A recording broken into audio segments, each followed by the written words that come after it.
Selanjutnya kami persilakan Mbak Rieke Tiah Pitaloka.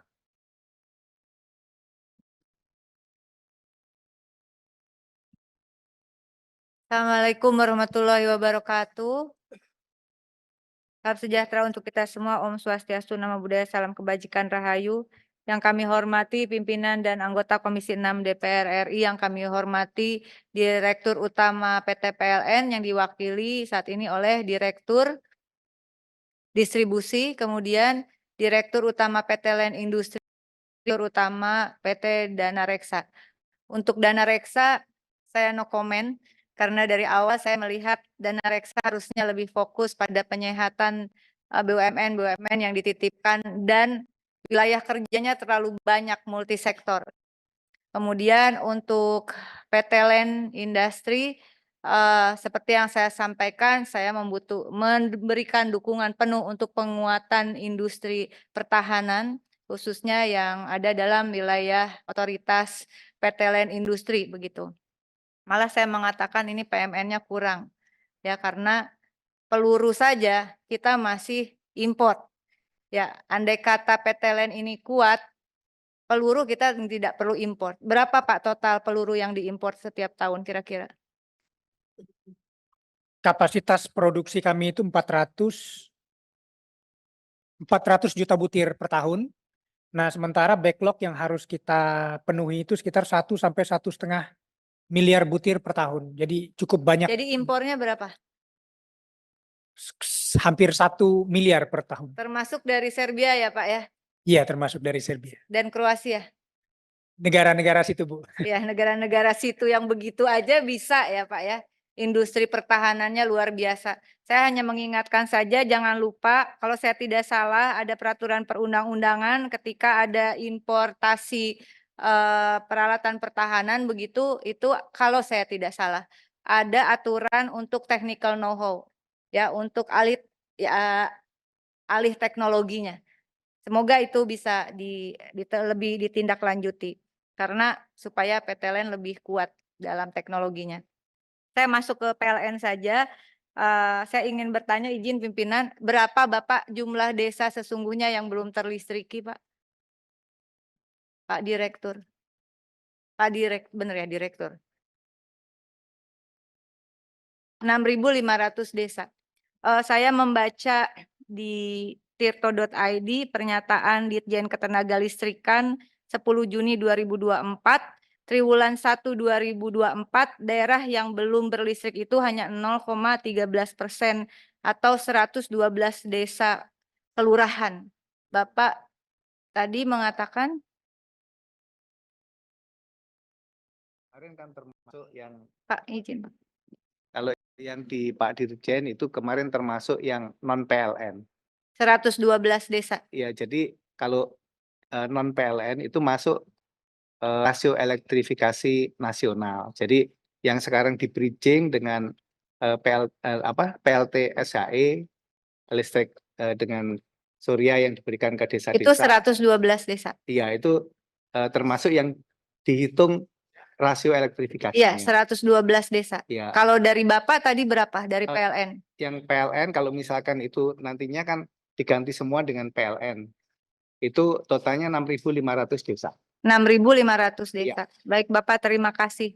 Iya. Ada 6.500 desa yang belum teraliri listrik setelah Yes. listrik PLN setelah sekian puluh tahun kita merdeka ya Pak ya. Tentu sama dengan teman-teman Komisi 6 lainnya, untuk urusan listrik desa ini kami memberikan dukungan. Namun demikian tentu saja seperti yang saya sampaikan pada FGD, terima kasih sudah dilengkapi dengan PMN, data PMN-nya begitu, hanya belum ada data dividennya. PMN 2015 itu 5 triliun, 2016 23,56 triliun, 2019 6,5 triliun, 2020 5 triliun, 2021 5 triliun, 2022 5 triliun, tidak diberi PMN 2023 dan 2024, usulan 3 triliun di 2025. Jadi total PMN yang diterima oleh PLN sebesar 49,81 triliun. 49,81 triliun dengan 49,81 triliun jumlah desa yang dilistriki 7.980 desa. Pemaparan halaman 11 ya Pak ya. 49,81 triliun untuk desa yang di area listrik 7.980 desa begitu. Nah, di sisi lain tadi mengatakan ketika 2023 sampai 2024 tidak keluar PMN-nya maka diputuskan utang ya Pak. Iya. Betul. Global Bond 2022 berapa Pak pinjamnya? Ini soalnya sumbernya kan dari berbagai sumber. Ya, Jadi, dari berbagai sumber. Iya. Intinya ketika PMN itu tidak keluar, tapi program listrik desa harus jalan, akhirnya pinjam. Iya. Ya, pinjam. Pinjamannya total seluruh hutang PLN itu ada 450 triliun. Sudah berhasil dibayar sisa 396 triliun. Kalau kita tidak memberi PMN lagi, maka keputusannya akan utang begitu. Iya, akan Sama dengan teman-teman semalam. Jadi kalau kira-kira dipastikan saja akan diberi PMN itu akan cair atau tidak. Kita desak PMN untuk listrik desa itu cair atau tidak. Jangan seperti blackmail gitu loh Pak. Kalau nggak dikasih PMN, kami akan ngutang. Padahal utang PLN itu udah besar loh, 396 triliun begitu. Di sisi lain belum terjawab dari pemaparan. Meminta PMN 3 triliun. Tapi dari kunjungan spesifik Komisi 6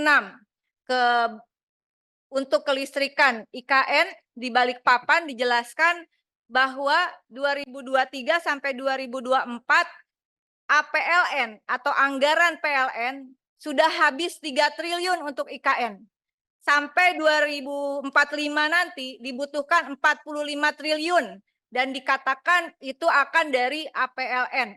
Sementara anggaran PLN itu sendiri sumbernya juga yang lewat hutang itu sampai 396 triliun.